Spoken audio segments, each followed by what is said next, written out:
주제를 주신 문재인 케어와 의료제도 혁신 방향에 대해서 가능하면 주어진 시간 내에 제가 좀 소화를 해보도록 하겠습니다. 앞서서 박능우 장관님의 축사를 대신해서 언급을 해주셨고, 그리고 식약처 우리 최성락 차장님께서도 얘기를 해주셨고, 자유한국당의 간사님께서도 문재인 케어에 대해서 각각 의견을 좀 주신 것 같습니다. 오늘 국민일보가 이 문재인 케어와 의료제도 혁신 방향을 다루면서 동시에 문재인 케어와 헬스케어 산업 발전 방향을 다룬 거는 저는 굉장히 적절한 프레임을 짠 것 같다라는 생각이 듭니다. 이 두 가지의 문제가 구분되어 있지 않고 그리고 분리되기 어려운 그런 내용인데, 문재인 케어를 어떻게 들여다보느냐에 따라서 내용은 상당히 좀 다르게 생각될 수 있을 것 같습니다. 제가 가능하면 좀 빨리 진행을 해볼 텐데, 저는 저희가 어디로 갈 건가를 좀 결정을 해야 될 것 같은데, 이런 수치들은 많이 보셨을 것 같습니다. 근데 조금 더 간략하게 설명을 드리면, 저희가 고령화와 저출산을 얘기하고 있습니다. 근데 고령화와 저출산을 계속 얘기를 하지만 그 고령화와 저출산이 우리에게 얼마나 위기를 가져올 것인지 그것을 잘 예단하지는 못하는 것 같습니다. 고령사회다, 고령화사회다, 혹은 이제 초고령사회다, 이렇게 얘기를 하는데, 여러분, 혹시 기억하십니까? 이제 1999년에서 2000년으로 넘어갈 때 맨 앞이 2로 바뀌면서 밀레니엄 버그가 올 거다. 굉장히 많은 사회 혼란이 올 거다. 이렇게 예측을 했었습니다. 많은 준비를 해야 된다. 그렇게 얘기를 했는데, 대한민국에서 고령화는 아마 그것 이상의 리스크를 가지고 올 거다라고 생각하는데, 그 이상의 리스크가 의료계에 어떤 영향을 줄 거냐.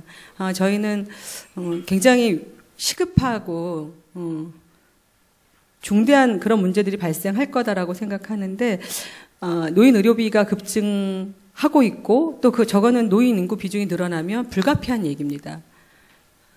올해 처음으로 40만 수준을 유지하던 신생아가 올해 처음으로 36만 수준으로 떨어질 예정입니다. 이제 12월이 한 달 남았으니까 한 달 안에 그러한 출생아를 갑자기 늘릴 수는 없겠죠. 36만의 신생아가 그대로 유지된다고 전제하면 2017년에 65세로 새롭게 노인으로 들어온 인구는 37만입니다. 그러면 36만, 37만 별 차이가 없어 보이지 않습니까? 베이비부머 1세대가 65세 노인으로 최초로 편입되는 3년 뒤에 2020년, 65세로 법정 노인이 추가돼서 노인으로 들어오는 인구는 80만이 됩니다. 신생아 태어나는 인구는 36만으로 고정되거나 감소할 전망입니다. 정부가 저출산 고령사회 대책에 많은 재원과 정책적 노력을 다함에도 불구하고 전 세계적으로 출산율을 짧은 시간 안에 비약적인 수준으로 올리는 것은 사실은 검증된 바가 없습니다. 그러면 사실은 저희는 이 너무나 급격하게 진행되고 있는 고령화를 가족 구조가 담당하기도 어려울 뿐더러 사회 제도가 이를 떠받치기도 굉장히 어려운 구조입니다. 그러면 문재인 케어를 얘기하면서 이 얘기를 왜 하냐면, 경제 구조도 달라지고 있고요. 이렇게 얘기합니다. 아이를 키우면서 언제 비용이 가장 많이 들까? 초등학교, 중학교, 고등학교, 대학교. 많은 사교육비를 들여서 대학교를 보내서 졸업시키면 아이들이 실업자가 됩니다. 직장을 갖기 위해서 몇 년 동안 취업 활동에 나서게 되죠. 이제 더 이상 사회 구조가 교육을 마치면 일자리로 연결되는 그런 구조가 아닙니다. 고용이 제로로 수렴되는, 그리고 사람을 대체해서 AI가 대신하는 사회 구조가 변하고 있습니다. 그리고 그 변화 속도는 저희가 수용하고 적응하기에는 너무나 빠르게 변화하고 있습니다. 근데 대한민국은 그 변화의 와중에 고령화라는 인구 절벽의 위기를 또 맞고 있습니다. 문재인 케어를 얘기하면서 왜 이런 얘기를 들을 수밖에 없냐면, 저희의 지금 고령화라고 하는 인구 절벽의 위기, 그리고 사회 구조의 변화, 그리고 4차 산업혁명 시기를 얘기하는 고용 제로로 수렴하는 이런 환경의 변화들이 지금의 저희의 건강보험 틀을 그대로 유지하면서 지속 가능할 거냐, 여기에 대한 난센스가 있습니다. 그럼 지속 가능하지 그런 위기가 있다면 어떻게 재편해야 될 거냐? 저희는 선택을 해야 된다고 생각을 합니다. 만성질환 중심의 질병구조 변화는 과거에 급성기에 있었던 그런 질환 구조들이 이제는 질병관리본부도 얘기하고 있습니다. 그 암을 만성질환으로 구분하고 있죠. 에이즈도 마찬가지입니다.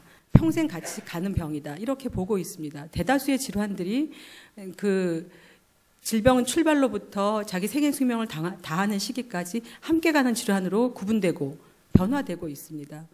이제 저희의 노인 인구가 늘어나고 그리고 그 노인 인구가 경제활동 인구를 추월하는 그러한 순간이 수십 년이 남았다면 괜찮지만 이 급격한 인구 절벽이라고 하는 이 위기, 저희는 사회보험으로서 건강보험을 유지하는 한 이 틀을 어떻게 어느 방향으로 전환할 거냐라고 하는 정책 선택의 기로에 서 있다고 생각합니다.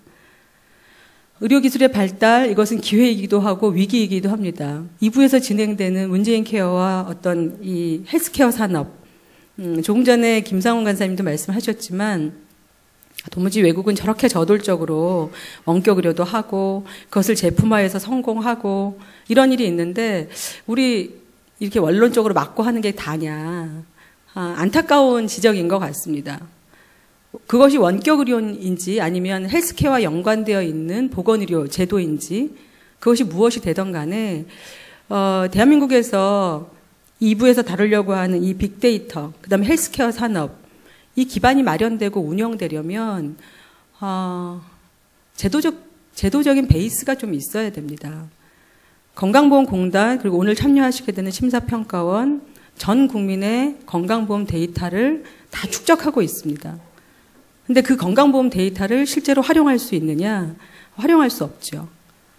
일부 정부로부터 혹은 공공기관으로부터 정책 용역을 수행하는 그런 분들만 활용 가능한 그런 수준입니다. 현재는. 그런 단계에서는 빅데이터가 사실은 책에 나와 있는 수사에 불과한 그런 상황입니다. 그러한 기반 하에서 산업이 활성화된다거나 산업 기반이 마련된다거나 기대하기 어려운 상황입니다. 신의료기술, 저희에게는 지금 기회보다는 위기에 가까운 것 같습니다. 제가 말씀드리려고 하는 문재인 케어 의료 혁신의 고민은 이 표 하나에 다 나와 있습니다. 말씀드린 것처럼 만약에 국민의 건강이라고 하는 가치와 그리고 그것이 가능하면 모든 국민에게 대한민국에서 세금 내는 사람들인데 의료 취약지라든가 아니면 의료 인프라가 부족한 그런 그런 기관 지역에 사시는 분들은 의료 서비스를 적절히 받지 못한다면 그러면 실제로 국민 건강의 목표가 형평성 있게 도달되기는 어려운 구조가 되겠죠.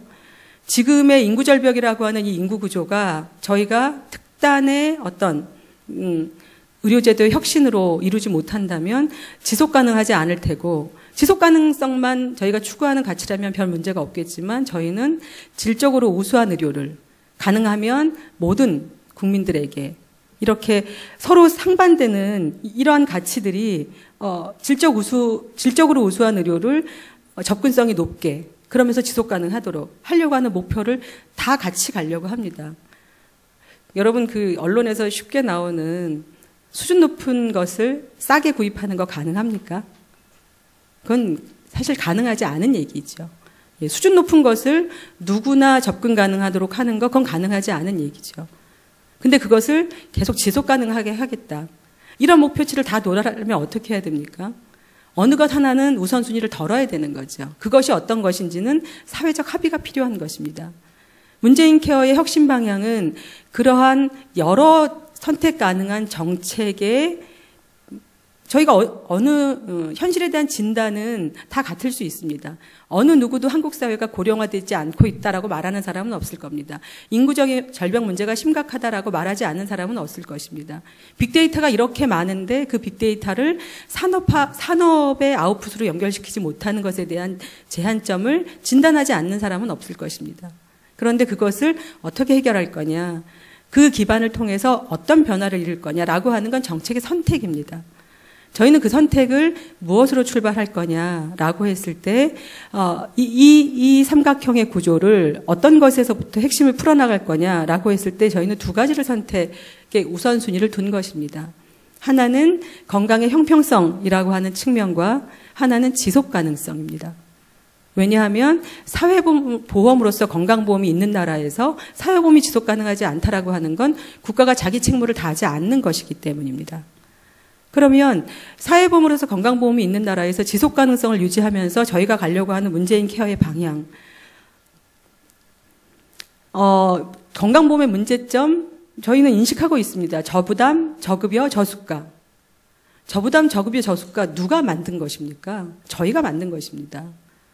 그게 어느 정권에서 누가 시작을 했건 그것은 저희가 고스란히 안고 있는 저희 역사의 산물입니다. 건강보험료가 처음으로, 이건 히스토리인데, 건강보험이라는 것이 우리나라에서 처음으로 수가로 책정될 때, 수가.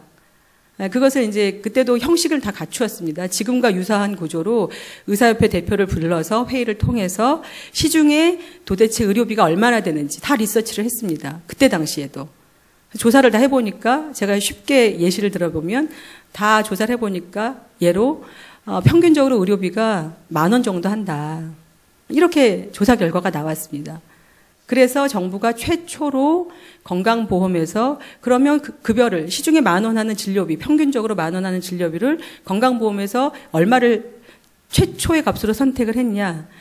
네, 4,700원입니다. 50%가 안 되는 수치죠. 저희가 정책을 그렇게 초기치를 시작을 한 것입니다. 시중 가격의 절반 이하에서 보장성을 시작을 했기 때문에 아무리 많이 투자를 하고 굉장히 지속적으로 노력하지만 지금 저희가 60%대 수준에서 머물고 있는 것입니다. 정책은 이렇게 출발할 때 어떤 초기치를 가느냐가 굉장히 중요합니다. 저희 건강보험이 어떻게 노력을 해도 저부담, 저급여, 저수가 체계를 벗어나기 힘든 이유는 저희 역사가 안고 있는 건강보험의 히스토리를 무시할 수 없습니다. 그러면 저 체계를 극복하기 위해서 참여정부도 노력했고 이명박 정부도 노력했고 지난 박근혜 정부도 노력했습니다. 그 제도의 노력의 이름은 여러 가지였습니다. 직전 정부에서 노력했던 보장성 강화는 4대 중증 질환을 중심으로 극복해보자라고 했습니다. 그 이전 정부와 크게 다르지 않습니다. 왜요? 보장성 강화를 해야 하는 것이 맞으니까. 근데 지난 15년간 보장성 강화에 참여정부 때는 4조 3천억을 쏟아 부었습니다. 그리고 대한민국 역사에 없던 정권 초기에 담배값을 대폭 올렸습니다. 그리고 대폭 올린 담배값에 건강증진기금의 부담을 건강보험에 고스란히 쏟아 부었습니다.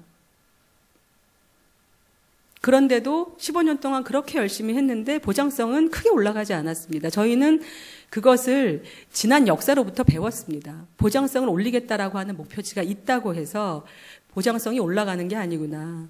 저희가 보장성을 요만큼 높일 때 그 반대급부에 있는 비급여가 훨씬 더 풍선처럼 커진다는 것을 저희는 확인을 했습니다. 그러면 보장성을 올린다라고 하는 것이 저희가 만약에 선택 가능한 사회적 합의라면 지금의 63% 수준으로는 국민들의 건강을 충분히 담보하기 어려운 수준이라면 그러면 보장성을 올려야 된다. 그러면 보장성을 올리는 유일한 방법은 지난 15년이 가지 않았던, 지난 3번의 정권이 가지 않았던 다른 길이어야 한다. 그것이 문재인 케어의 핵심이고 그것이 비급여의 적극적인 급여화입니다. 비급여의 적극적인 급여화를 하지 않고는 보장성 강화를 하는 것은 불가능하다는 걸 이미 현실에서 검증된 문제이기 때문에 그렇습니다.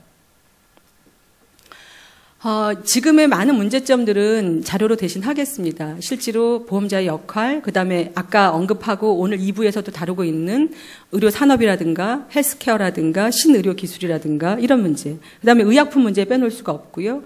지금의 본인 부담 문제도 빼놓을 수가 없는 거죠. 하지만 문재인 케어의 제가 심플리 말씀드리면 건강보험 보장성 강화라고 하는 것이 국민들로부터 사회적 합의를 받을 수 있는 그런 이슈라면 제가 왜 이런 가정법을 쓰냐면 지난 대선을 한번 훑어보시면 당시 후보였던 문재인 후보 말고도 다른 후보들이 같은 방향에서 얘기한 것은 건강보험 보장성 높여야 된다라는 것이었습니다. 근데 그것은 사회적 합의가 있다라고 보는 거죠.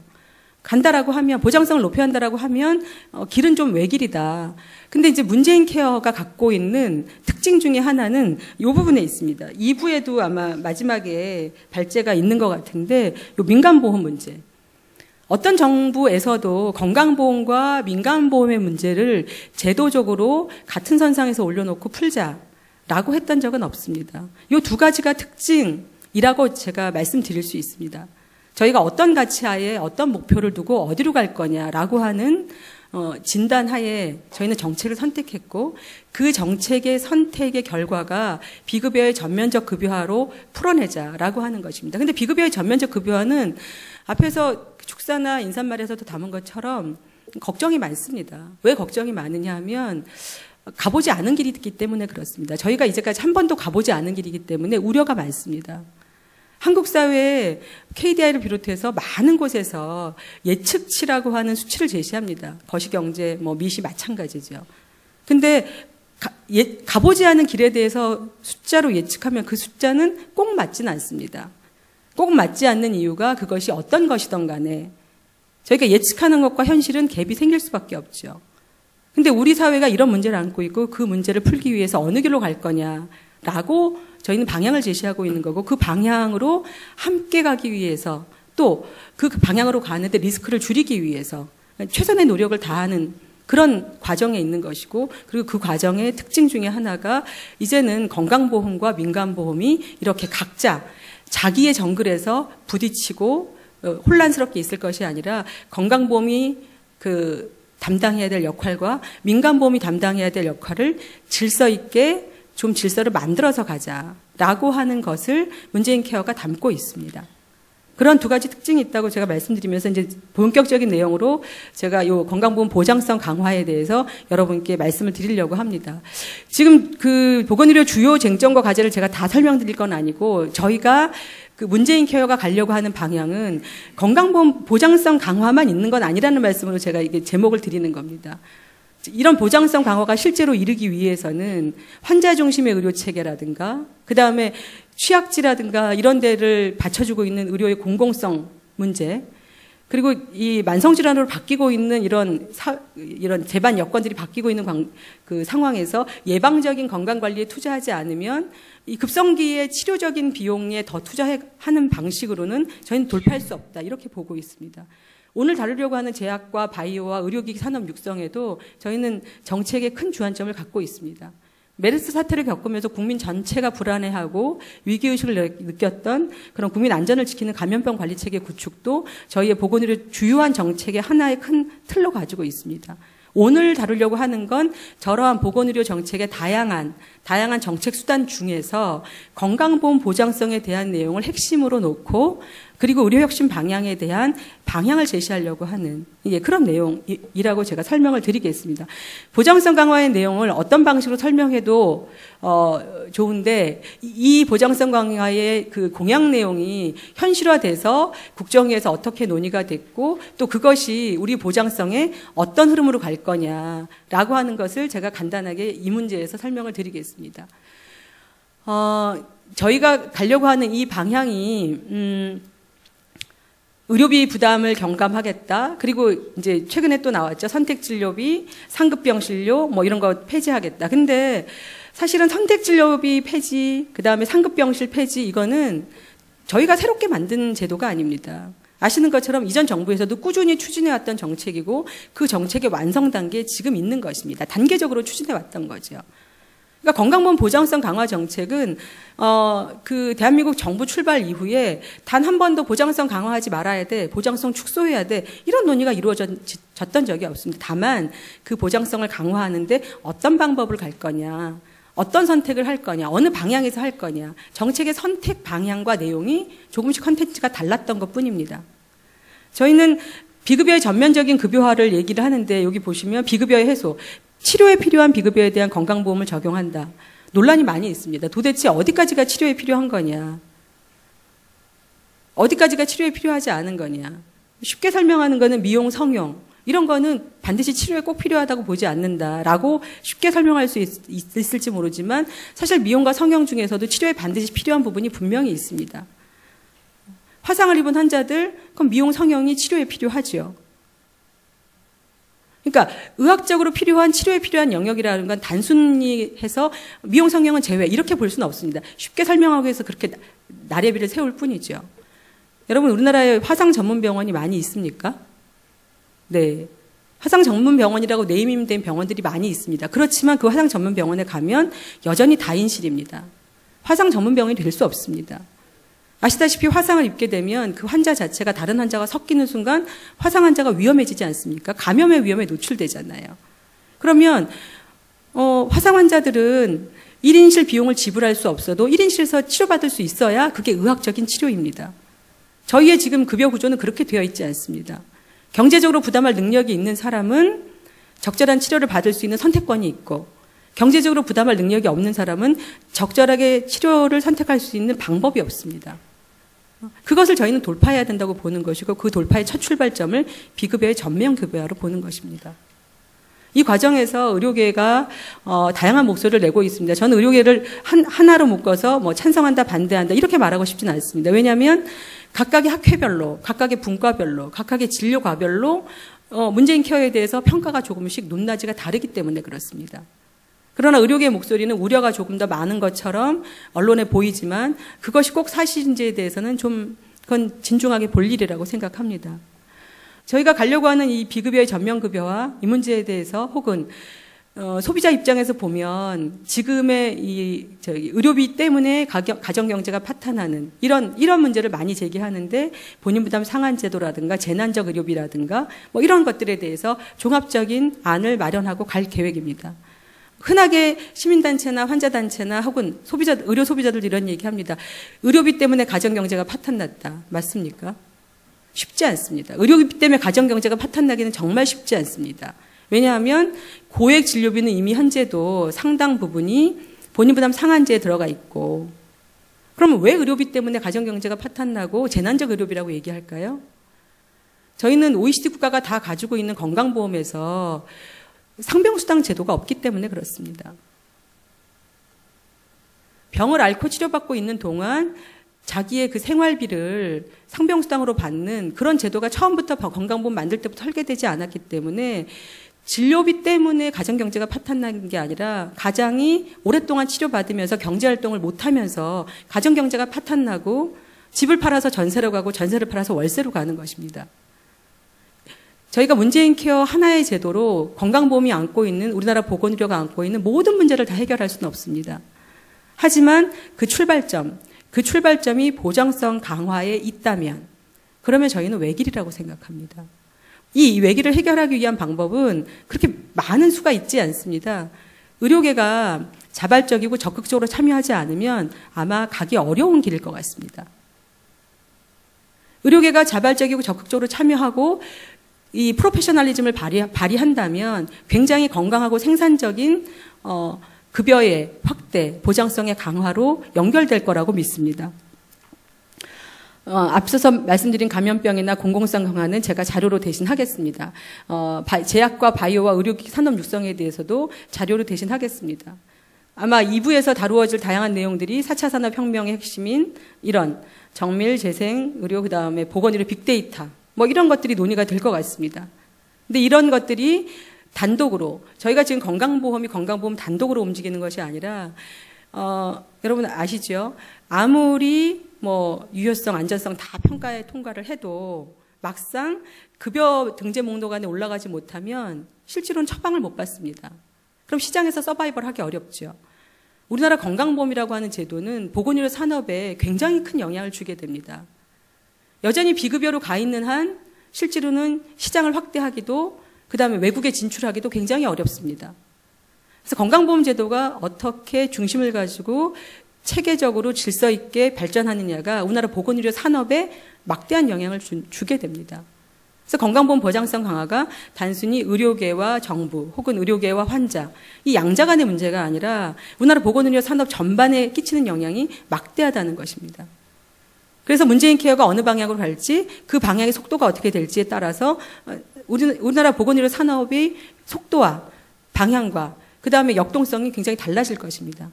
또 하나는 문재인 케어에 제가 두 가지 핵심이라고 말했던 민간보험 영역입니다. 여러분 혹시 민간보험 들고 계십니까? 실손보험? 네, 이 안에 계신 분들은 몇 개를 들고 있느냐가 문제이지 안 들고 있는 사람은 아마 찾기 어려울 것입니다. 왜냐하면 건강보험 가입자 수보다 민간보험 가입자 수가 더 많기 때문에 그렇습니다. 일견 이해가 안 가실 수 있을지 모르지만 우리나라 건강보험은 피부양자라는 제도를 갖고 있기 때문에 전 국민이 가입자로 돼 있지는 않습니다. 피부양자로 등록되어 있는 사람도 많기 때문에 가입자의 수는 민간보험이 훨씬 많습니다. 3,500만을 넘었습니다. 건강보험료 내는 비용보다 민간보험료 내는 돈이 훨씬 많습니다. 그런데 여전히 우리나라 보장성은 낮고 국민 의료비의 그 증가폭은 큰데 공공에서 그걸 떠받쳐주는 액수는 작은 거죠. 조금 더 가보겠습니다. 문재인 케어 보장성 강화는 제가 설명드리지 않아도 많이 알고 계실 것 같습니다. 근데 제가 특징으로 말씀드리는 것은 비급여의 전면급여화와 새로운 비급여의 발생을 질서 있게 컨트롤하지 않으면 보장성 강화, 특히 보장률을 높이는 것은 그거는 가능하지 않다라고 하는 것이고 이 민간보험, 그러니까 실손보험으로 대표되는 민간보험과의 건강보험의 연계, 민간보험과 건강보험을 어떤 질서로 가져갈 거냐 하는 저런 문제들이 있습니다. 사실 본인부담 상한제 강화나 재난적 의료비 지원제도 강화도 국민들의 의료비를 실효성 있게 낮춰줄 그런 중요한 제도 중에 하나지만 이전에부터 저희가 갖고 있었던 제도고 그런 제도를 좀 더 강화하고 실효성 있게 저희가 바꾸는 그런 문제가 있습니다. 노인, 아동, 여성 등의 의료비 부담 경감 문제도 있습니다. 최근에 이제 산부인과를 가보면 정상적인 진료를 받는 진료 파트 그 의사 선생님 진료실 앞은 한산합니다. 근데 난산 이쪽으로 가면 거의 환자 수가 엄청나게 많습니다. 우리 사회 구조와 영향이 있지 않겠습니까? 아까 말씀드린 초등학교, 중학교, 고등학교 졸업하고 대학교 졸업해서 뭐가 되냐면 실업자가 되잖아요. 그래서 간신히 몇 년 동안 취준생으로 있다가 취업하면 그때 비정규직이 되는 거죠. 그렇게 해서 기사회생으로 정규직이 되면 비로소 결혼할 수 있는 꿈을 꾸는 거죠. 그러니까 늦게 결혼하지 않습니까? 노산으로 산모가 되니까 아이들도 건강하지 않고 난산으로 이어지고 그러니 건강보험에서 뭐를 해줍니까? 이제는 난임 비용을 건강보험으로 지원하지 않습니까? 과거에는 예측하기 어려웠던 거죠. 과거는 뭐 저출산 대책으로 일정 산모들에게 지원됐던 그런 대책들이 이제 보편화된 대책이 될 수밖에 없는 거죠. 건강보험의 이 변형 혹은 급여의 확대 보장성 강화는 사회 구조나 인구 구성비나 이거와 다르지 않습니다. 맞물려 있는 것입니다. 그것이 바른 것이냐 그렇지 않은 것이냐 이게 아니라 건강보험이 사회의 변화와 어떤 질병 구조의 변화와 이런 것들과 코어하지 않으면 건강보험의 존재 의미가 없는 것입니다. 보장성 강화 대책은 제가 자료로 대신 하겠습니다. 어떠한 내용으로 할 거냐, 어떤 목표로 할 거냐. 저희가 비급여를 차단하고 의료비 상한액을 적정 관리하고 그리고 그렇게 함에도 불구하고 긴급한 위기에 닥친 그런 가구에 대해서 어떻게 의료비를 지원하고 제도 간 연계를 강화할 것이냐. 그런 고민들을 가지고 지금 그 대통령 정책 발표 이후에 관련 부처들이 다 협의하고 속도 있게 준비를 하고 있습니다. 그런데 지금 논란이 되고 있는 건 치료에 필요한 모든 비급여가 건강보험에 편입된다. 걱정이 많을 것 같습니다. 그러나 치료에 필요한 모든 비급여를 저희가 체계적으로 정리해내고 과학적으로 분석할 수 없다면 의학은 과학이 아닙니다. 걱정이 있을 뿐이지 못 가는 길은 아닙니다. 어려운 길이지 힘든 길이지 불가능한 길은 아닙니다.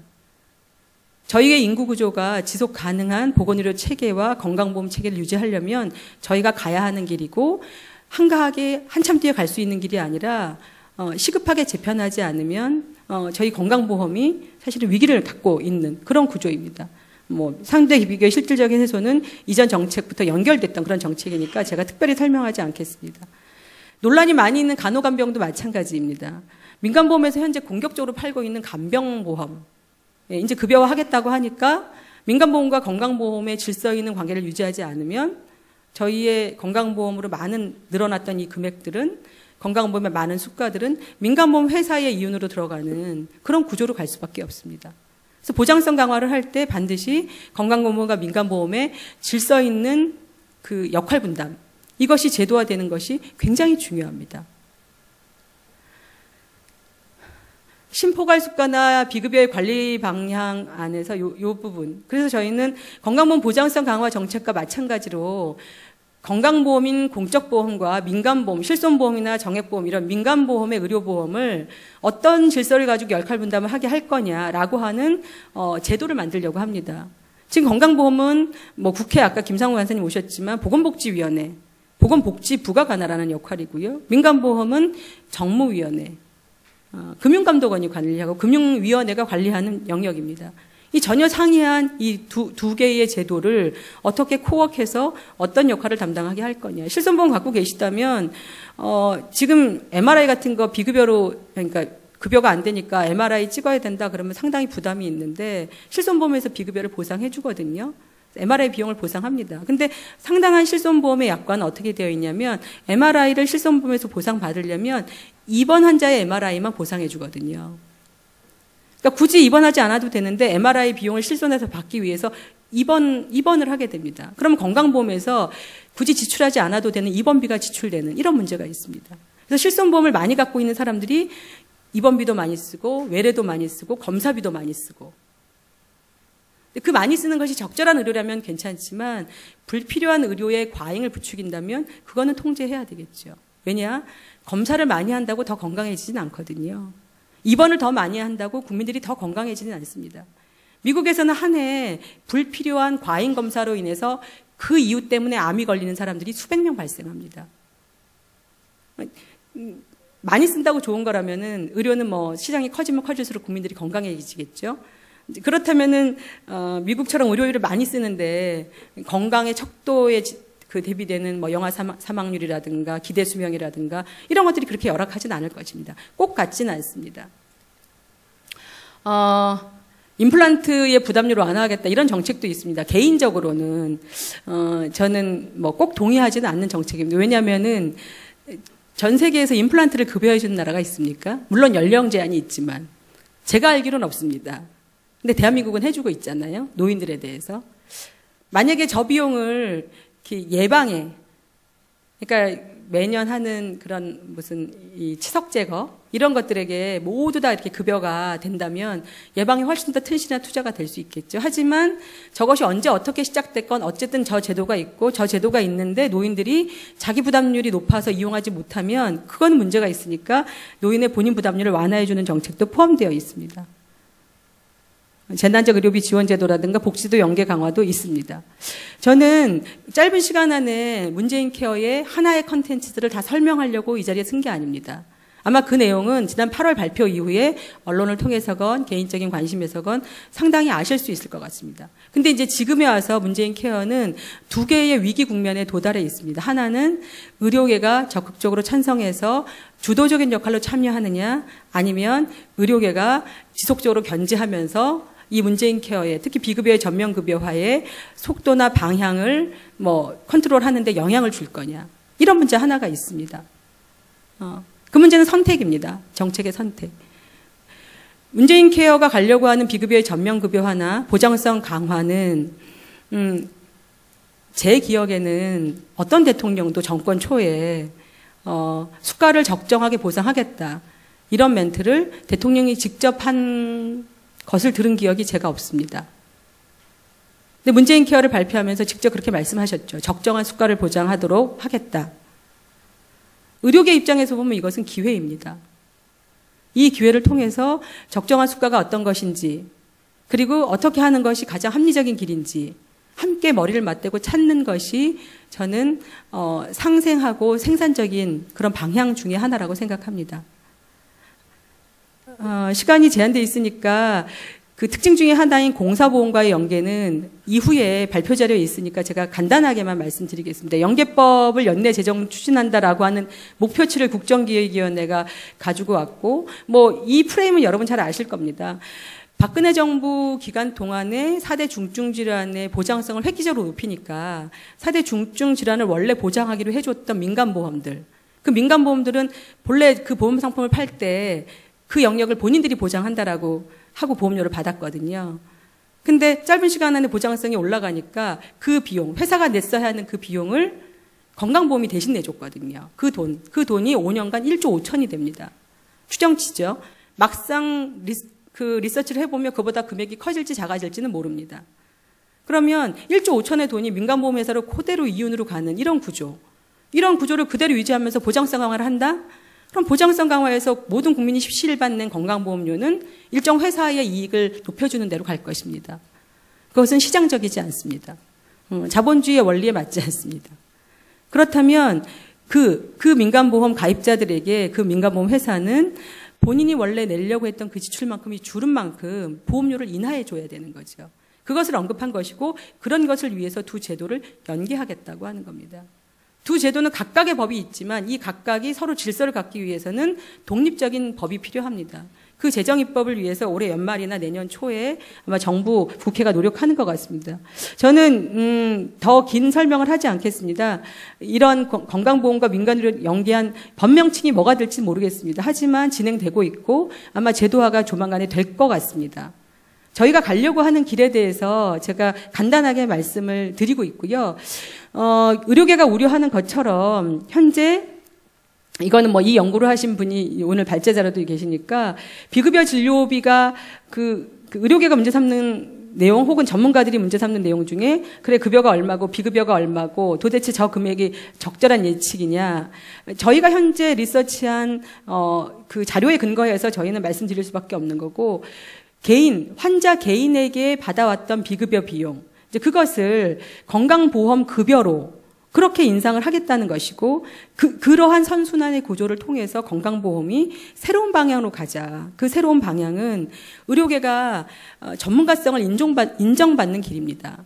이제 이 문재인 케어를 완성하기 위한 과정 중에 하나가 심사체계 개편도 있는데요. 이 심사체계 개편은 기존의 건별 심사를 해가지고는 문재인 케어 가기 굉장히 어렵습니다. 앞으로 향후 바뀐다고 한다면 의료계의 전문성을 최대한 반영한 그런 심사 기준과 심사 구조가 돼야 될 것 같습니다.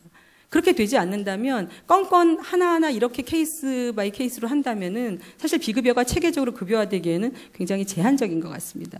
그래서 비급여의 초과이익이 감소하는 부분만큼을 급여수가 인상으로 그러니까 개인에게 받던 것을 급여로 받는 저러한 전환 구조로 논리적 구조를 갖고 있습니다. 저 구조가 문제가 있다. 그러면 보완해서 어떤 것이 보완돼야 될지 의견을 주셔야 되고 그리고 그것이 보다 합리적인 길로 갈 수 있도록 저는 협력해야 되는 것을 정부는 제안하고 있다. 이렇게 보고 있습니다.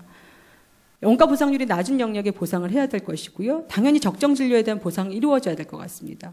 그리고 이제까지 이루어지지 않았던 감염관리, 비보상 재료, 행위에 대한 수가 보전돼야 되겠죠. 근데 이런 말 들으면 의료계는 역사가 있으니까 신뢰하지 못합니다. 왜요? 그런 약속을 해서 지켰던 것도 별로 없고 그리고 적정 수가를 단 한 번도 본 일이 없고 저희가 지금 가려고 하는 길은 가지 않았던 길입니다. 그러나 갈 수 없는 길은 아닙니다.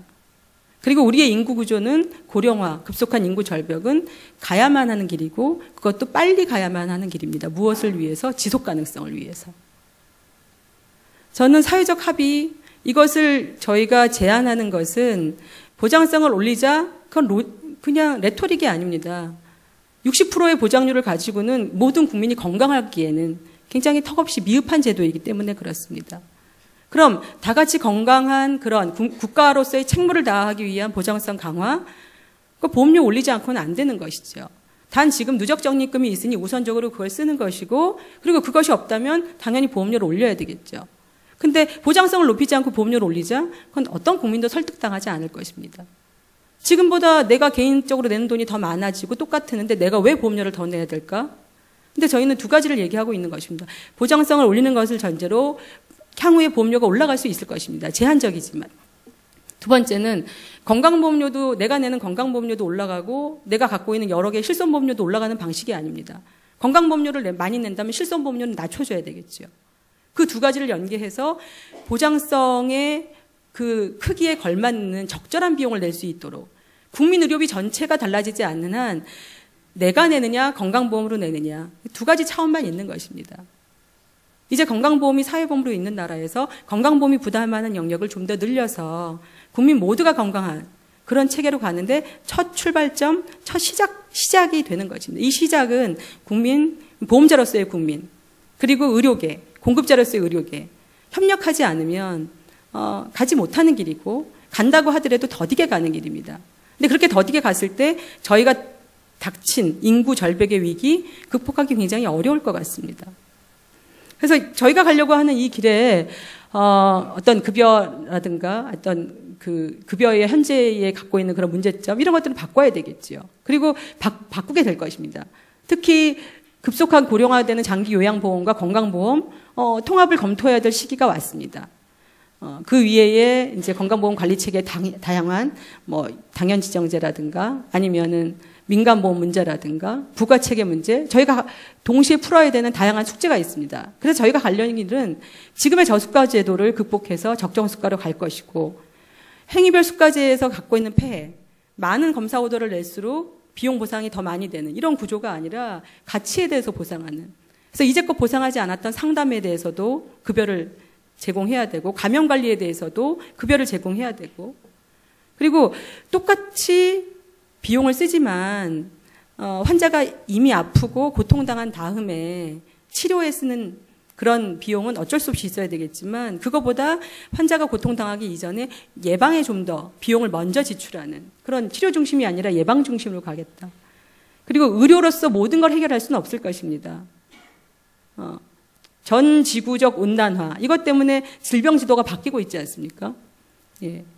이미 포천과 같은 경기 북부에서 과거에는 저같이 나이가 좀 있는 사람들은 특산물 그러면 대구에서 사과가 되게 맛있다 이렇게 나왔는데 지금은 경기 북부 사과가 가장 맛있습니다.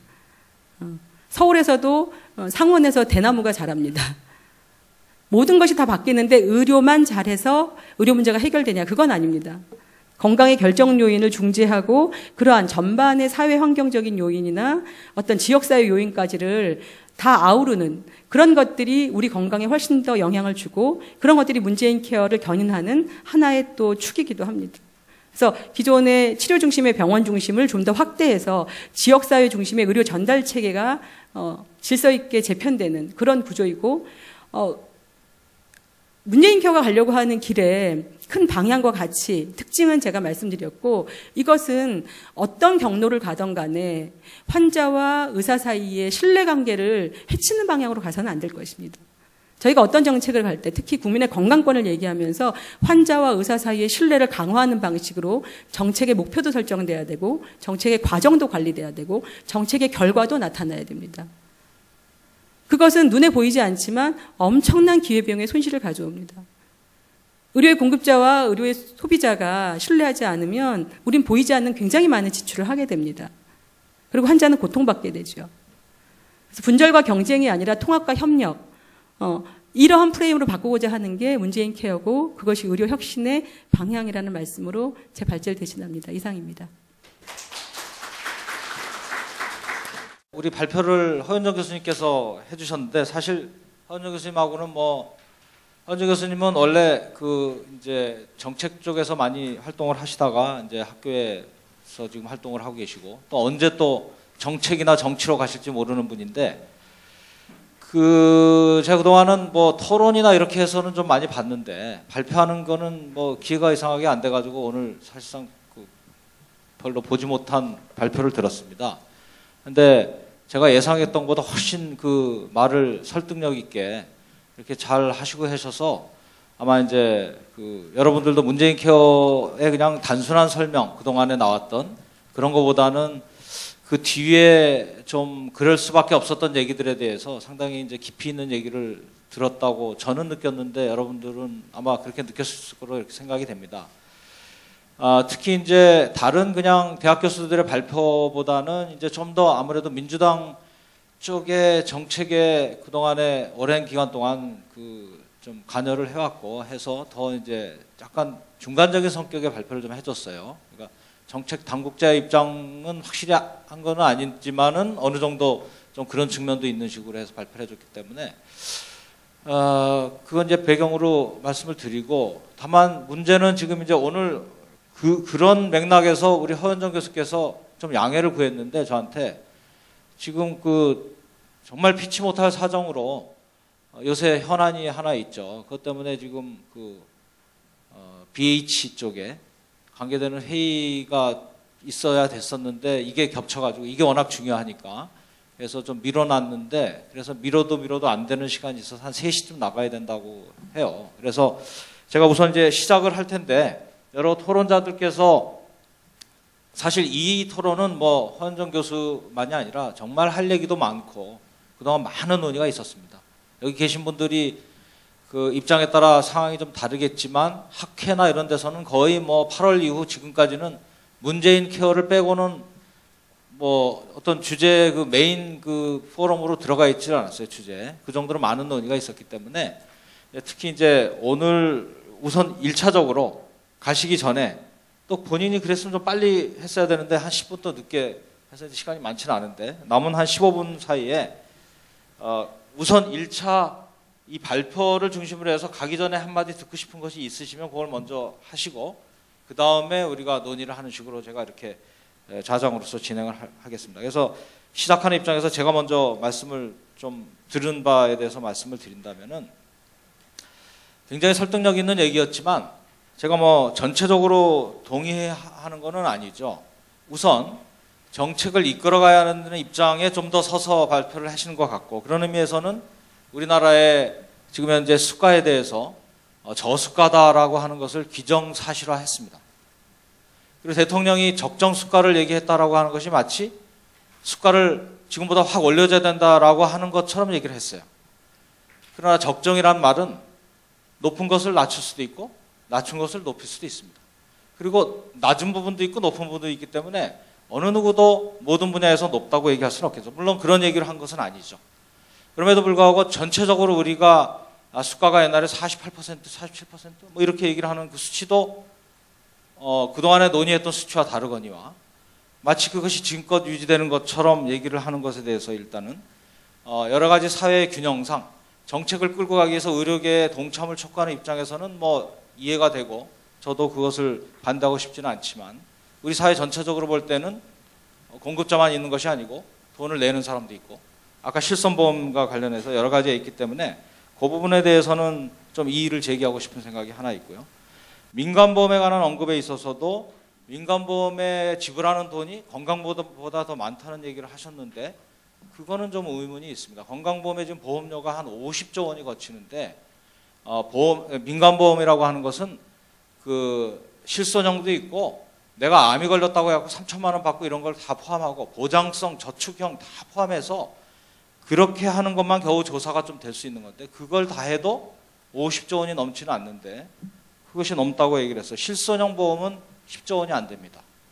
맥시멈 자동차 보험까지 다 합쳐도 7조 원 정도 이렇게 지금 보건 개정 그런 차원에서 나오는데 그래서 이제 그런 부분들을 확인을 하고 싶고 제가 우선 김진영 교수님부터 해가지고 혹시 발표를 중심으로 해서 하실 말씀이 있으면은 먼저 하시고 그 다음에 전체적인 얘기를 하는 식으로 하겠습니다. 짧게 그 핵심만 먼저 말씀해 주시죠. 예, 뭐 여러분 들으신 바와 같이 발표 전체적으로 정리가 잘 되어서 발표 잘 들었습니다. 발표자께서도 말씀하셨는데 우리가 처음 건강보험제도를 77년 시행할 때 보험이라기보다는 그 건강보험 적용받는 대상자 수를 확대하는 데 집중하다 보니까 77년에 시작해서 89년 12년 만에 전 국민을 포괄하는 그런 국민 건강보험 제도로 확대는 되었지만 출발할 때부터 물론 그때는 이제 보험료 수준도 낮았고 보장성이 낮은 상황에서 이제 출발을 했는데 아직까지 이제 그것이 우리 건강보험 제도의 어떤 걸림돌로 치명적인 약점으로 작용을 하고 있는데 그런 측면에서 보면 이번에 이제 문재인 케어에서 제시한 그 보장성 강화 대책 그것은 우리 사회보험으로서 건강보험 40년 역사에서는 굉장히 획기적인 정책이라고 생각이 돼요. 근데 오늘 발표자께서 발표하셨는데 저는 이제 그동안에도 우리가 급여 확대를 안 한 것이 아니고 지난 10수년 동안 수조 원을 쏟아부었습니다. 그렇게 수조 원을 쏟아부었음에도 불구하고 보장률이 여전히 60% 초반대에 정체하는 것은 급여 확대보다도 더 빠른 속도로 증가하는 비급여인데 이 비급여에 대해서는 아무런 통제장치가 없어요. 건강보험 환자에 대해서 발생하는 이 비급여를 아무런 가격이나 양에 대해서 전혀 관리가 되어 있지 않는 상황이었기 때문에 급여를 확대하더라도 그보다 더 빨리 증가하는, 결국 비급여가 우리 건강보험제도를 보장성을 좀 취약하게 만들었다고 볼 수 있는데, 그런 측면에서 보면 과거의 정책 실패를 반복하지 않으려면 첫 번째 단계는 건강보험 환자에게 발생하는 모든 비급여를 일단 실태 파악이 되어야 된다고 봐요. 그러면 현재 건강보험 환자에게 발생하는 비급여 진료비를 요양기관이 심평원에 청구할 때 건강보험 환자에게 발생한 모든 진료비 내역을 급여 비급 포함해서 일단 제출하게 해야 돼요. 의무적으로. 그게 저는 법적으로 문제가 없다고 봅니다. 정부의 정책 집행 의지라고 보는데 제출하게 해서 일단 실태를 파악해야 될 거예요. 그런데 이 부분에 대해서 정부는 지금 생각이 없는 것 같아요. 우선 실태 파악을 해야 되고, 두 번째는 그러면 조사된 비급여에 대해서 A비급으로 포함시키면 포함시키고, 또 의학적으로 임상적인 유용성 이런 것이 입증되지 않는 것을 이제 금지를 하고 이렇게 해줘야 되고, 또 새로운 비급여에 대해서는 보험자나 정부의 승인 없이 건강보험 환자에게 마음대로 이렇게 만들지 못하도록 이 안전장치만, 이 시스템만, 비급여 관리 시스템만 구축이 되면 저는 이 보장률 자체는 그렇게 큰 문제는 아니라고 봐요. 그건 뭐 건강보험료를 국민들이 더 내고 보장률을 높이면 되니까. 그 다음에는 문제는 지금까지 건강보험의 보장성 강화 정책이 제대로 작동하지 않았던 그 근본적인 문제, 비급여에 대한 관리 시스템을 명확하게 만들어줘야 되는데 그 점에 있어서 복지부의 입장이 명확하지 않은 것 같아요. 그러니까 아까 조금 전에 우리 자장께서도 말씀하셨다시피 공급자들의 이 어떤 저항을 지나치게 의식한 나머지 건강보험료를 납부하는 국민의 입장에서 한 번쯤은 생각해야 되는데, 이 건강보험료를 부담하는 양면이 있지 않습니까? 한쪽이 이 공급자의 이익은 곧 국민의 부담이기 때문에 건강보험료를 납부하는 국민의 입장에서도 이 정책의 그 실효성 한 번쯤 고려해 봤으면 어떨까. 그래서 한 번 더 말씀하시지만 비급여에 대한 확실한 관리 대책이 공급자는 뭐 이해 당사자이기 때문에 당연히 이제 반발하겠죠.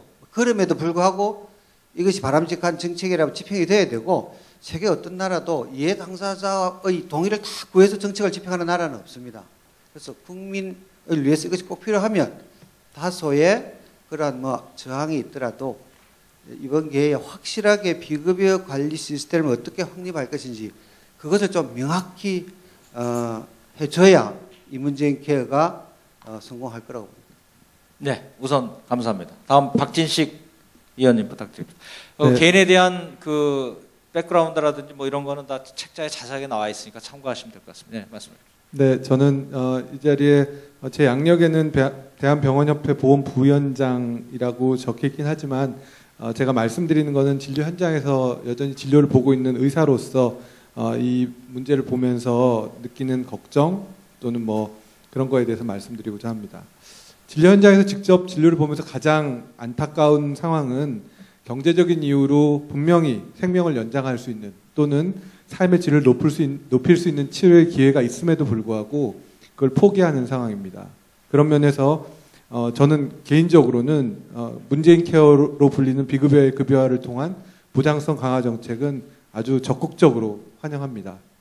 하지만 언제나 제도는 상대적이어서 어떤 문제에 대한 해결책은 또 다른 문제를 야기할 수 있다는 전제를 가지고 문제를 봤을 때 뭐 제가 5가지 꼭지로 제 발제문에는 써놓긴 했지만 첫 번째와 세 번째 내용을 중심으로 말씀을 드리겠습니다.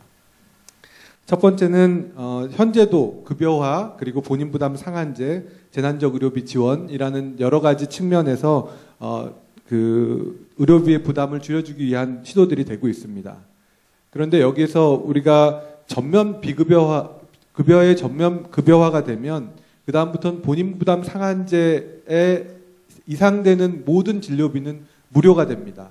예를 들자면 보통 한 300만 원에서 400만 원 사이의 일반적인 소득을 가진 사람들이 걸리게 되는데 300만 원 이상 급여를 쓰고 나면 급여 본인 부담을 하고 나면 그 다음부터는 모든 게 다 무료인데 그렇게 됐을 때 의료의 낭비적인 측면을 어떻게 통제할 수 있을까? 지금은 그런 급여와 매칭되는 일정 부분의 비급여가 같이 따라가기 때문에 비용을 지불하는 소비자 입장, 현명한 소비자의 입장에서 내가 이 치료를 받는 것이 얼마나 도움이 되는가를 한 번쯤 따져보게 되는데 그 효용이 0인 거는 아무것도 없습니다. 모든 치료가 병원에서 제공되는 모든 치료가 효용이 적거나 높거나 간에 어쨌건 효용은 있습니다. 그렇지만 그 효용을 얻는 대가가 0이 되는 순간 모든 것의 효용은 무한대가 되기 때문에 이런 것들을 예를 들자면 지금 의료급여 환자들이 입원 진료를 좀 남용하는 경향이 있는데 그거는 진료 현장에 앉아있어 보면 의료급여 환자들은 너무 쉽게 입원을 결정하십니다. 그런데 이게 만약에 전체로 확대됐을 때 어떤 통제 기전을 가지고 가려고 하시는가 하는 거에 대한 걱정이 있고요. 두 번째, 3번에 적혀있는 적응증의 표준화입니다. 이번에 그 북한군이 귀순병사 넘어오고 아주대 이국종 교수가 여러 가지 이야기들을 했고 이전에 석혜균 선장 때도 이야기를 했던 바입니다. 아주대 외상센터에서 생명이 백척간도에 서 있는 그런 환자들을 치료하는 과정에서 의학적인 근거가 아주 충분하진 않지만 분명히 이걸 쓰지 않으면 이런 치료를 시도해보지 않으면 마지막 남은 희망을 놓치게 되는 경우에 여러 가지 치료들을 합니다. 그런데 그렇게 해서 제공된 치료에 대해서 월간 억대 삭감이 이루어지고 있는 지금 이 현실에서 우리가 비급여의 전면 비급여를 했을 때 그때 과연 의료 현장에서 의사가 또는 의료진이 환자를 위해서 결정하는 진료의 그 정당성 이런 것들을 무엇을 기준으로 판단하고 지금은 뭐가 잘못되어 있길래 이런 현상이 나타나는가에 대한 고민이 같이 있어야 되고 의료계가 가장 걱정하는 부분도 이겁니다. 뭐 수가가 높고 낮고의 문제도 있지만 실제로 의료 현장에서 환자를 위해서 치료를 하려고 하지만 그게 삭감이라는 부메랑 때문에 내가 해준 치료가 오히려 부당하고 좀 불법적인 요소인 것처럼 매도되는 이런 현상이 지속된다면 의료는 굉장히 왜곡될 거라고 생각을 합니다. 그래서 저도 심장을 보고 심장 환자에서 과거에는 곧 환자가 심장마비가 생길 것 같은 사람들한테서 에크모라는 기계를 넣어서 환자의 생명을 일단 유진시켜 놓고 치료를 했습니다. 근데 그렇게 해서 환자가 심장마비가 안 생기면 그게 다 삭감입니다. 수백만 원 하는 재료대가. 이게 우리 지금 현장이고 이런 그 적응증에 대한 합리적인 판단 그리고 의료 현장의 자율성과 전문성을 이해해 주는 것들이 비급여의 전면 급여화를 하는 과정에서 반드시 보완돼야 될 부분이라고 생각을 합니다. 예, 그 의료계가 좀 그런 우리 박 이사장님처럼 상당히 그 이성적인 판단으로 모든 것이 통일돼서 이렇게 얘기가 진행되면 참 좋겠다는 생각이 많이 듭니다. 일단은 이따가 다 추가 발언해 주시기로 하고. 예. 예. 간단하게 질문. 전 나중에 제가 토론하기로 하고 허윤중 교수님 가시기 전에 사실 저는 건강보험 실손 연계법에 관심이 많거든요. 그러니까 정부가 건강보험 보장성 확대의 수혜가 실제 환자나 국민에게 돌아가야 되는데 그게 반사적 수익이 어쨌든 보험회사로 가는 건 맞지 않는 것 같아서 연계법이 필요하다라고 생각했고 또 문재인 대통령이 이제 공약까지였나 어쨌든 추진하기로 했는데 진도가 잘 안 나가는 느낌이 있어가지고요. 그래서 내용을 잘 아실 것 같아서 이게 연계법이 제대로 통과될 수 있을 것인지에 대한 전망도 좀 해주셨으면 좋겠습니다. 복지부 손현화장입니다. 허인동 의원님 발표하신 내용에 대해서는 특별한 이견이 없고요. 아마 안기정 위원님 말씀하신 부분들은 제가 답변할 내용인 것 같아가지고 금융위하고 저희 복지부하고 지금 민간의료보험과 건강보험과 연계에 관한 제도적 기반들을 논의하는 협의체를 운영을 하고 있고 그 법안 초안에 대해서도 지금 논의를 하고 있는 중입니다. 그래서 아마 핵심적인 내용은 계속적으로 국정과제기획자문위원회에서 문제가 되고 사회적으로 논의가 됐던 건강보험 보장성 강화에 따라서 민간보험 쪽에서의 반사익 부분에 대해서 국민들에게 어떤 식으로 좀 환원해 줄 거냐라고 하는 내용들 하나 하고, 현재 민간보험, 실손보험 쪽에서 특히 보장 범위가 좀 과도하다 보니까 이게 환자들의 의료 이용을 좀 유발하는 경향이 있고, 이런 결과는 사실은 건강보험 입장에서나 실손보험 입장에서나 둘 다 바람직하지가 않고 국민들이나 전체 의료계도 바람직하지 않기 때문에 그런 보장 범위에 대한 조정들을 어떻게 좀 해나갈 거냐, 이런 게 주된 논의 주제들입니다. 그래서 그 부분들을 중심으로 지금 법안 초안을 만들고 있는 중이고, 아마 빠르게 되면은 그 금년 중에 국회 법안 초안이 지금 제출될 예정으로 작업이 되고 있습니다. 네, 이따가 또 마침 그 민영보험에 관한 발표도 있고 하니까 상당히 중요한 말씀을 하신 것 같습니다. 그럼 우리가 시간을 조정을 했으니까 혹시 그 관련해서 지금 나온 얘기 허현정 회장님. 죄송합니다. 일단 앞서 언급한 토론자의 그 지적 중에 제가 의견을 말씀을 먼저 드리겠습니다. 정영순 교수님 좌장으로 진행하시면서 도대체 적정수가라고 하는 게 그렇게 이제 한편에서 인상 그런 경향성으로 보였다. 아마 그렇게 비춰졌다면 그건 제가 잘못 표현한 것일 거고요. 적정수가라고 하는 건 이제 그런 의미를 내포하고 있다는 걸 제가 간과한 것은 아니고요. 두 번째로 민간보험 시장 규모가 그게 이제 더 크다. 이제 이거는 우리나라 민간보험 시장이 굉장히 많이 좀 편향되어 있는데요. 제가 표현이 좀 거칠어서 그런데 민간보험을 모든 국민이 가입하고 있는 건 아니고 가입자 수가 많지 않습니까? 근데 민간보험 가입자들이 본인들이 내는 보험료라고 해서 의료 패널에서 조사를 해보면 그 보험료 액수가 굉장히 큽니다. 객관적인 시장 규모와 조금 갭이 있는 게 왜 그러냐면 우리나라 민간보험 그러니까 민간보험 가입 건수가 100%라고 한다면 그 중에 3%만 단독 가입입니다. 나머지 97%는 뭐 화재보험하고 붙어있건 뭐 종신보험하고 붙어있던 이렇게, 그래서 본인이 실제로 내고 있는 돈은 상당히 큰 액수인 거죠.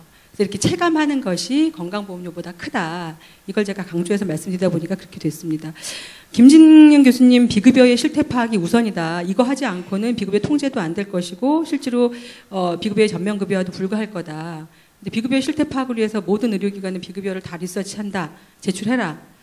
글쎄요, 이게 정의 효과가 더 많을지 부의 효과가 많을지, 무슨 말이냐면 비급여의 실태 조사를 하는 방법은 많이 있습니다. 지금 건강보험공단이 하고 있는 180개 의료기관의 개수를 늘려서 파악하는 방법도 있고, 그러니까 다양한 방법이 있는데 이 다양한 방법 중에 어떤 방법이 부작용을 최소화하고 효과를 극대화할 거냐라고 하는 정책 선택을 해야 될 것 같고요. 김재영 교수님 제안한 그런 방법도 방법 중에 하나인데 그 방법은 효과는 매우 클 것 같이 보이나 의료계 반발이라고 하는 부작용도 굉장히 클 것으로 보여서 그것이 선택한 대안 중에 최선이냐, 뭐 이거는 이견이 있을 수 있을 것 같습니다. 박진식 원장님 말씀하신 것 굉장히 뼈아픈데, 말씀하신 것 중에 일단 원초적으로 동의한다 이런 말씀을 의료인들한테 들으면 굉장히 힘이 나죠. 많은 의료인들이 이렇게 시작을 한다면 토론이 될 것 같은데 이런 토론을 많이 보지 못해서 되게 의미가 있는 것 같고요. 우선은 결국은 지금의 보장성 강화 정책이 비급여의 전면급여화를 한다면 본인부담 상한액 이상에 해당하는 의료의 낭비 요인을 어떻게 컨트롤할 거냐. 그러니까 의료 전달 체계를 체계화하지 않고 지금처럼 의원과 병원이 경쟁하고 그리고 병원과 병원이 경쟁하고 그리고 행위를 더 많이 추가하는 이런 관행들을 그대로 유지한 상태에서 보장성을 올린다? 그러면 이 낭비 요인은 막을 수가 없을 것이고 그것은 우리나라의 의료 재앙이 될 것입니다. 그것을 저희가 바라는 것은 아니고요. 의료 전달체의 개선과 어떤 식의 통제 방식이 가능하냐. 저는 뒤에 적응증의 표준화까지 제가 한꺼번에 말씀드리겠습니다. 결국은 이제 의료 급여자들이 입원을 남용한다. 그게 입원 현장에서 보면 맞지만 조금 더 큰 틀에서 한번 보면 의료 급여 환자들이 실제로 꼭 의료 서비스만 필요해서 입원을 받는 건 아니거든요. 의료 급여 환자들 중에 다수는 굉장히 가난한 사람들이기 때문에 예를 들어서 겨울철 같은 데는 하루하루 먹고 사는 그런 일거리가 없기 때문에 실질적으로는 입원 플러스 보호가 필요한 경우도 굉장히 많이 있습니다. 그런 경우에 의료 서비스에 입원을 선호하게 되는 경우가 있죠. 그러니까 그 문제는 그것을 어떻게 풀 거냐라는 문제와 연계되어 있을 수도 있다는 생각이 들고, 근데 본질적인 문제는 아니지만 결국은 적응증의 표준화라는 문제. 이것은 저희가 의료제도 혁신의 방향을 틀 때 전문가들의 전문성을 기준으로 한 피어 리뷰 기능을 강화하지 않고는 이건 안 풀릴 것 같습니다. 그러니까 의료인들이 다 처방한 것을 나중에 심평원이 사후삭감하는 이런 방식을 그대로 유지하면 삭감의 액수는 늘릴 수 있을지 모르지만 의료계와 환자 간의 신뢰를 높이거나 아니면 의료인들 스스로 전문가의 입장에서 먼저 사전적으로 고찰하는 방식은 이거는 키워지지 않을 것 같습니다. 의료인들이 스스로 피어 리뷰하고 그 그룹 내에서 판단하고 하는 기능을 제도화하고 강화하는 방식이 저는 유일하다. 그러니까 저희가 선택 가능한 대안 중에 좀 꽤 검토할 만한 안이다라고 보고요. 말씀하신 것처럼 그 에크모를 사용했는데 이런 증상이 발생을 안 하면 모두 삭감된다. 우리 이게 심평원의 심사 기준을 심사하는 건 사후적 심사 아닙니까? 그러니까 증상은 다 났는데 의료진은 모든 투여할 걸 다 약도 주고 모든 의료기기 다 썼는데 막상 그게 안 나와. 그럼 다 삭감돼. 또 그것을 백업할 자료가 없어. 왜냐하면 그 시기가 지나갔기 때문에. 이런 식의 의료인이 환자를 향해서 케이스 바이 케이스로 하는 최선의 진료를 보상하는 방식은 의료인들이 스스로 리뷰하는 방식이어야 합니다. 모든 환자는 다 다르기 때문에. 그리고 그것을 출발하는 그 점이 의료계의 전문성을 강화하고 의사와 환자와의 신뢰관계를 높이는 그 출발점이어야 한다고 생각합니다. 제가 거칠지만 좀 짧게 여기까지 답변 드리겠습니다. 이상입니다. 예. 이제 마지막에 하신 우리가 흔히 하는 얘기인데 포괄수까지 한참 진행할 때 또 많은 비슷한 논쟁이 있었고, 그러니까 CT, MRI를 찍었더니 암이 안 나왔더니 그걸 다 삭감을 한다. 이러는 주장도 당연히 옳죠. 정말 제대로 알기 위해서 진행을 했는데 나중에 그것을 삭감으로 연결된다 그러면은 오히려 암이 나온 게 더 낫다. 이런 식으로 이제 얘기를 해야 되는. 아니 실제 이제 꽝이다. 이런 표현을 쓰잖아요. 이번에 아니다. 그거는 분명히 맞는데 우리의 경계는 그렇다고 해서 개인적으로 미심쩍어서 혹시나 해서 찍어보겠다는 그 심리가 분명히 있는데 그러면 찍는 것마다 다 해줄 거냐? 물론 그것도 아니겠죠. 그죠? 그러나 의사들의 전문적인 판단에서 찍어봐야 된다고 해서 아닐 수도 있고 맞을 수도 있다 그러면 그거는 인정을 해줘야 되겠죠. 그러니까 정책은 그 사이에 어디에 있는 건데 그래서 이제 포괄수까지 같은 것이 그 빈도의 확률상 평균을 줄 테니까 정말 필요하다고 되는 거를 좀 찍어달라고 하는 거예요. 근데 그 부분들은 의료 공급자들이 싫다 그랬잖아요. 그래서 이제 이런 어떤 갈등 속에서 우리는 이제 정책을 해나가니까 행위별 수까지 해서 그런 갈등 속에 있기 때문에 적응증 문제도 바로 그런 갈등에 있는 거지만 정책은 선의의 그 대상을 전제로 해가지고 하면 참 좋겠는데 그렇게 하면은 나중에 전부 감사 대상이고 세상이 복잡해지는 건 이제 여러분들이 사회생활 해보시면 다 느끼는 거죠. 그래서 이제 그 갈등 속에 가장 많이 있는 분이 이제 복지부인데 그래서 이제 허 교수님은 자유롭게 이제 판단하시면 될 것 같고, 예. 그다음에 이제 다시 우리 김준영 교수님하고 박진식 의원님하고 전부 이제 저 추가적인 발언을 이제 드리겠습니다. 그래서 전체적으로는 지금 한 22분 정도 남았고요. 마지막에 또 복지부에서도 얘기하고 저는 굉장히 아마 플로어에서도 여기 되게 의료계통이 많이 와 계셨을 텐데 발언을 한 2분 정도 제가 드리고 싶은 생각이 들어요. 너무 흥분해서 발언하지 마시고. 그냥 우리가 같이 이성적으로 논의하는 그런 자리로서 드릴 생각이 있으니까 한 짧게 해서 이제 마무리해 주는 식으로 해서 우선 김진현 위원님 부탁드리겠습니다. 예, 조금 전에 드렸던 그 내용과 이어서 말씀드리면은 결국 비급여에 대해서 정확하게 그러니까 비급여 우리가 현재도 비급여는 실태 조사를 하고 있습니다. 하고 있지만 요양기관이 숨기는 부분도 많고 그렇게 하더라도 그 자료 제출에 대해서 아무런 책임이 없습니다. 허위의 자료를 제출해도 책임이 없기 때문에 공단에서 조사하는 본인 부담 실태 조사와 의료패널 의료비 조사 보면 또 이 소비 지출 조사해 보면 차이가 많이 납니다. 그래서 결국은 이제 보장성의 핵심은 비급여를 어떻게 관리하느냐.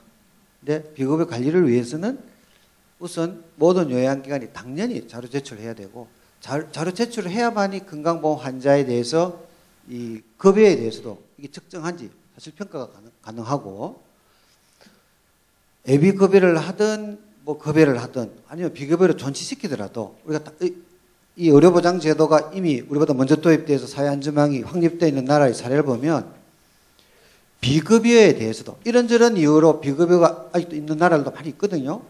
그러니까 비급여에 대해서도 건강보험 환자에게 발생시키는 비급여는 정부가 가격을 정해줘요. 마음대로 이렇게 공급자가 가격을 매기지 못합니다. 건강보험 환자에 대해서는. 아니면 아예 비보험으로 처리하든지. 그래서 이 보장성 문제가 저는 이렇게 생각합니다. 보장률을 높이는 게 중요한 게 아니고 지금까지 계속 시도했는데 실패해 왔거든요. 그래서 보장률 높이는 게 급한 게 아니다. 비급여 관리 기준만 먼저 마련하면 그 다음에 보장률을 올리는 것은 보험료를 좀 더 내도 되고 그건 충분히 설득이 가능하다고 봅니다. 왜냐하면 밑 빠진 독에 물 붓기가 아니기 때문에. 그렇지만 그런 것이 담보되지 않으면 지금 보장성 강화가 지금까지 해왔던 실패와 뭐가 다를까? 재정 지출만 더 늘게 할 가능성이 굉장히 높습니다. 그래서 보장성 문제는 비급여 문제는 좀 뭔가 확실한 기준을 이번에 만들어 놓으면 나머지 문제는 이렇게 상당 부분이 해결되지 않을까 그렇게 생각을 합니다. 또 한 가지는 보장성이 확대되면 아무래도 이용량이 많이 늘어날 거니까 지출이 늘어날 거예요. 그래서 이 지출에 대해서 어떻게 관리할 것인지 복지부는 생각은 하고 있을 거라고 봅니다. 그런데 명시적인 지출 관리를 어떻게 해야 되겠다라는 그런 게 나타나지 않기 때문에 약간 좀 우려스러운 부분. 예비급여로 들어온다 하더라도 그 가격을 일단 급여로 들어오면 나중에 가격 조정 힘듭니다. 시장에서 통용되는 가격을 그럼 그대로 인정하겠다는 것인지, 현재 비급여 가격은 거의 독점 가격인데 이것을 그대로 인정하겠다는 것인지, 가격 관리를 어떻게 하겠다는 것에 대해서도 뭔가 조금 명확한 방향이 나와야 될 것 같고, 더 문제는 비급여 중에 임상적으로 효과가 있는지 없는지 불분명한 것도 많아요. 그 부분을 어떻게 이제 이게 금지시킬 것인지, 이것을 급여에서 제외하고 방치하면 또 비급여로 소비자에게 돌아갑니다. 이런 문제, 이런 문제를 조금 더 명확하게 해줄 필요가 있다 생각이 들고, 마지막으로는 이 이제 전체적으로 정책 결정의 거버넌스 문제인데, 우리가 이제 선진국과 조금 다른 점은 중요한 정책 결정하는 그 자문이 아니고, 전문적인 자문이 아니고 정책을 결정하는 커미티에 이해 당사자가 들어와서 투표권을 행사하는 구조가 굉장히 많습니다. 대부분은 그렇게 되어 있지 않거든요. 그러니까 이해 당사자는 전문적인 자문은 할 수 있지만 의사결정기구에서 투표권을 행사하도록 허용하는 나라는 많지 않거든요. 우리는 그런 면에서 재정의 건전성을 담보할 수 있는 그런 거버넌스라는 측면에서 보면 좀 취약한 그런 구조가 있습니다. 그래서 그 부분도 좀 개선해야 될 부분이거든요. 네, 그 여러 가지 말씀이 있었는데, 이제 우리나라는 전 국민이 건강보험 가입자고 의료급여 환자가 되지 않는 한은, 그리고 의료기관도 당연 지정제이기 때문에 모두 벗어날 수 없다라는 그 현실을 하에서 건강보험 환자가 아닌 사람이 있는 나라의 경우는 뭐 건강보험 환자에 대해서 정해줄 수 있어도, 모든 사람이 들어와 있는 상황에서 그 모든 사람의 비급여까지도 다 의료기관이 제출해야 된다라고 하는 것을 강제할 수 있느냐? 아까 허현정 교수가 그게 쉽지 않다라고 하는 얘기했던 것이, 강제할 수 있는 선이 있거든요. 정책적으로, 현실적으로 현실에서 강제할 수 없는 부분을 법에 만들어 놓은 그 법은 이행 못하는 법이 되어왔던 게 우리가 너무 많아서 그런 부분들은 일단 좀 고려가 돼야 될 것 같은데, 아마 그거 관련해 가지고 우리 복지부에서 나중에 좀 말씀해 줄 수 있을 것 같고, 박진식 의원님 간단하게 이제 나머지 부분만 말씀해 주시죠. 네, 저는 아까 말씀 못 드린 두 가지가 급여화의 범위와 의료 전달 체계와 관련한 건데, 급여화의 범위에 대해서는 실제 우리가 지금 비급여라고 되어 있는 것이 효과가 과연 없는 것인가, 그렇지는 않습니다. 어떤 면에서든지 간에 효과는 있습니다. 식약처에서 그 약을 전문의약품으로 분류를 했으면 그거는 그만한 효과가 있기 때문에 분류를 한 건데, 이게 건강보험제도에서는 그 약이 의학적인 효과가 없다고 급여권에 넣어주지 않는다면 두 개의 국가기관에서의 판단이 달라지는 거거든요. 그래서 이게 실제로 우리가 의학적 비급여야 그렇지 않은 비급여를 나누는 게 굉장히 어려운 면이 있을 거다라는 예상이 들고요. 두 번째는 여기 제가 써놓은 것처럼 예를 들자면 지금 현재 비급여 영역에 있는 것들은 대부분 더 작은 절개로 더 빨리 회복할 수 있도록 도와주거나, 아니면은 통증을 덜하게 해주거나, 이런 것들인데 그런 것들이 로봇 수술은 그러면 통증을 적게 해주고 빨리 회복시켜 주는데 이건 급여의 대상인가? 아니면 인공심장 같은 거는 한 대에 3억 원입니다. 한 사람한테 3억 원이라는 재원을 투입하는 거를 급여로 넣어줘서 해줄 것인가? 이거는 사실은 보험금을 같이 분담하는 여러 사회 그 구성원들 간의 합의가 필요한 부분이라고 생각을 합니다. 그냥 그 전문가들이 의학적이다 아니다라고 판단할 수 있는 부분을 좀 넘어서는 부분이 상당히 많이 있을 거다라는 예상이 됩니다.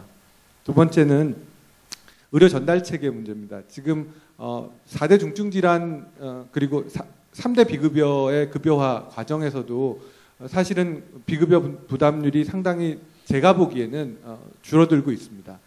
진짜로 의료가 필요한 사람들에게 가해지는 부담률은. 근데 그런 과정에서 어떤 현상이 발생하냐 하면 병원급 의료기관들의 의료비 증가율은 점점 둔화되고 상급 종합병원의 의료비 증가율은 굉장히 가파르게 상승하고 있습니다. 심지어는 2016년에는 2015년에 비해서 거의 20% 가까운 그 전에 볼 수 없었던 수치의 증가율이 있고 아마 2017년도에도 상당히 높은 비율의 총 급여 비용의 증가가 있을 거라고 저는 생각을 합니다. 이런 그 장벽이 낮아지면서 생기는 어떤 의료기관에 쏠림 현상, 당연히 같은 가격이면 더 큰 병원에서 더 좋은 의료기관에서 진료받고 싶어하는 소비자들의 판단은 현명한 것이고 그런 현명한 소비자들이 현명하게 판단했음에도 불구하고 지역의 의료기관들이 더 역할을 할 수 있도록 하는 그런 의료 전달 체계의 확립도 이런 문재인 케어의 과정에서 굉장히 중요한 이슈여야 할 것이라고 생각을 합니다. 네, 이상입니다. 예, 감사합니다. 안기정 대표님 아까 짧게 말씀하셨으니까 좀. 예. 그 최근에 청와대발 사회적 공론화 과정이 여러 개가 있거든요. 최근에 낙태죄 공론화를 이제 국민청원을 받아서 지금 청와대에서 해서 이제 관련 부처에서 하고 있는데 그 전에도 문재인 대통령이 이제 취임하고 난 뒤에 원자력 공론화 과정도 거쳤고요. 최저임금 공론화 과정도 거쳤거든요. 그러면서 뭐 원전도 정책도 여러 가지 바뀌고 이러는데 저는 문재인 대통령 후보 그러면 항상 떠오르는 게 100만 원 상한제, 병원비 100만 원 상한제가 저희 머릿속에 항상 박혀 있거든요. 근데도 불구하고 문재인 대통령이 취임하고 난 뒤에 100만 원 상한제도 안 하시고요.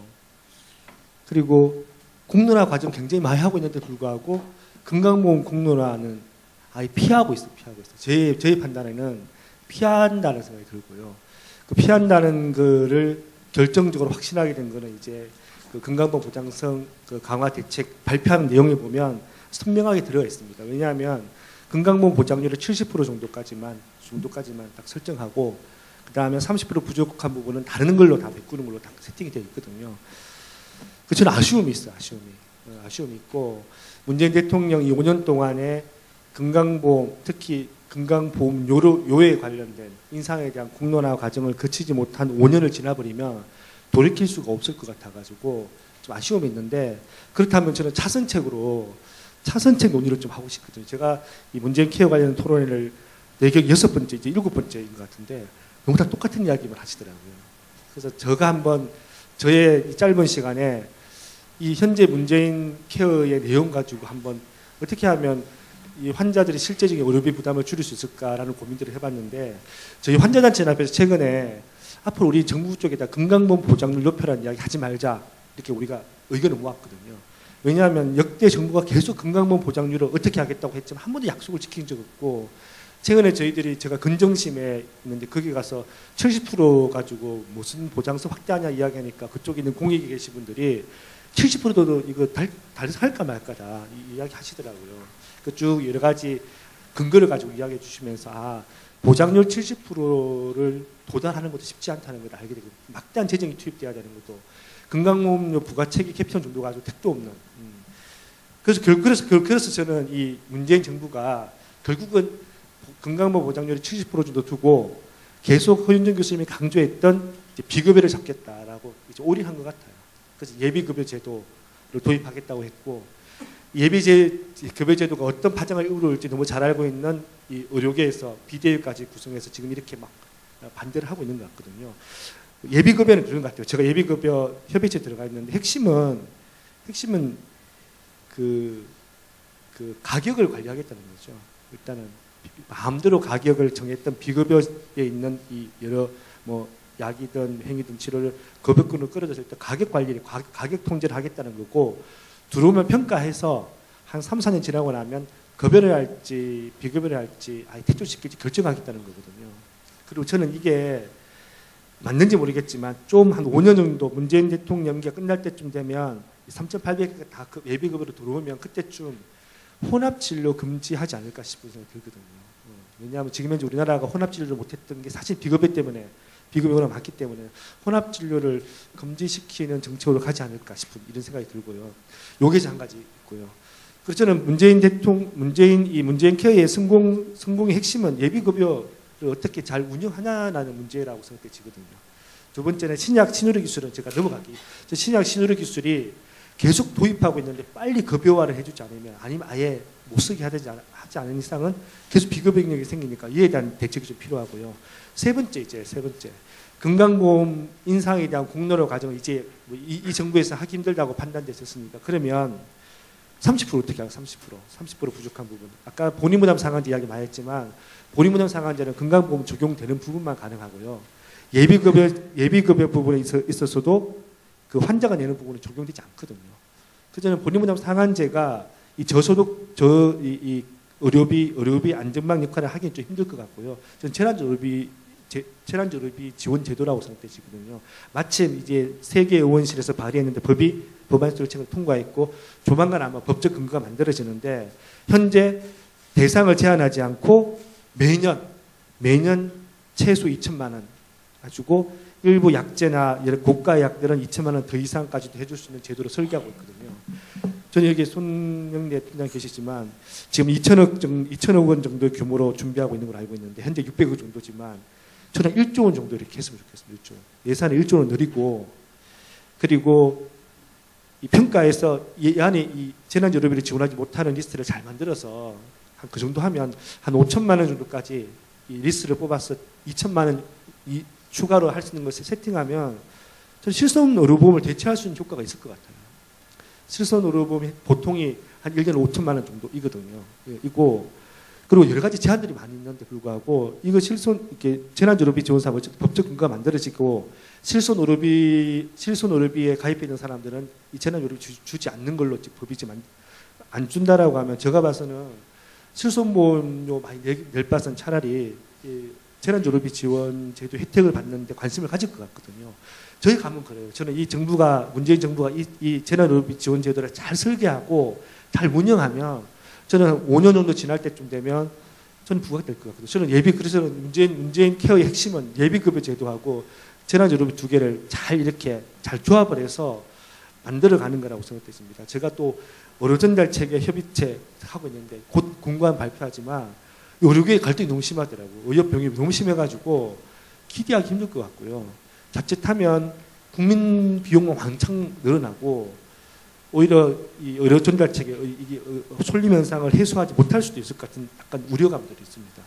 그래서 저는 문재인 케어에 뭐 여러 가지 평가가 있지만 저는 어쨌든 이 예비급여 제도와 이 재난의료비 지원 제도를 잘 설계해서 사실 실손보험에 의지하지 않고도 만들 수 있는 또 다른 하나의 이 보건의료 문화 환경을 만들었으면 좋겠습니다. 이상입니다. 예, 감사합니다.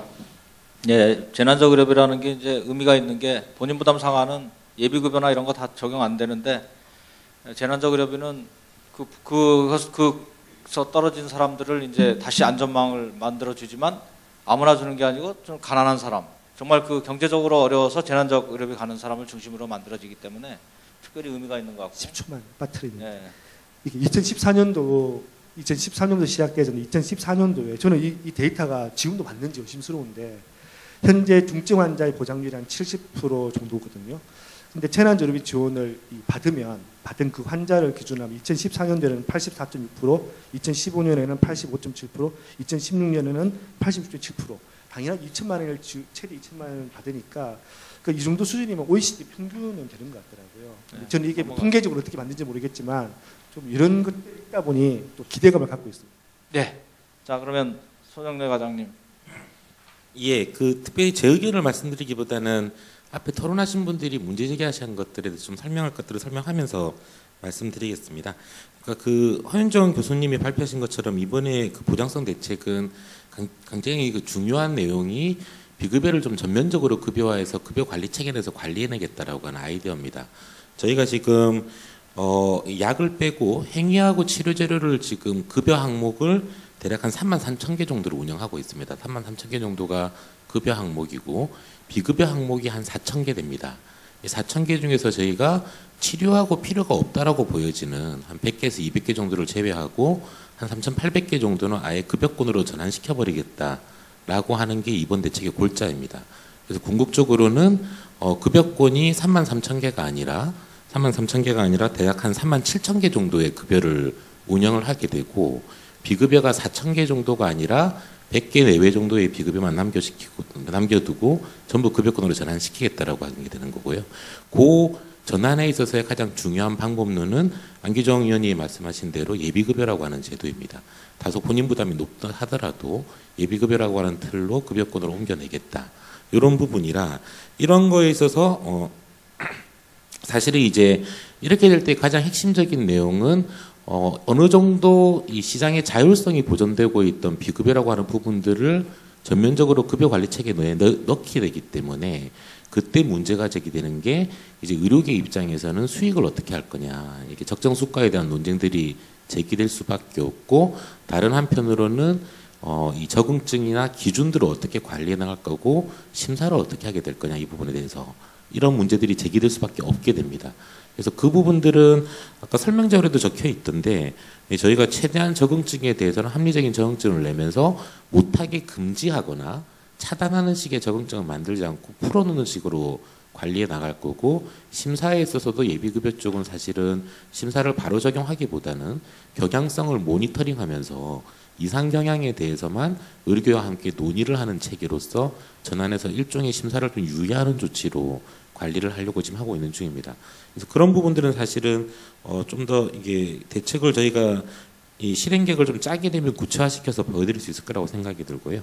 이런 전체적인 틀 내에서 아까 문제 제기하셨던 부분 중에서 비급여에 대한 실태 파악이 굉장히 중요해진다라고 말씀하신 부분들은 제가 공감을 하고 있고요.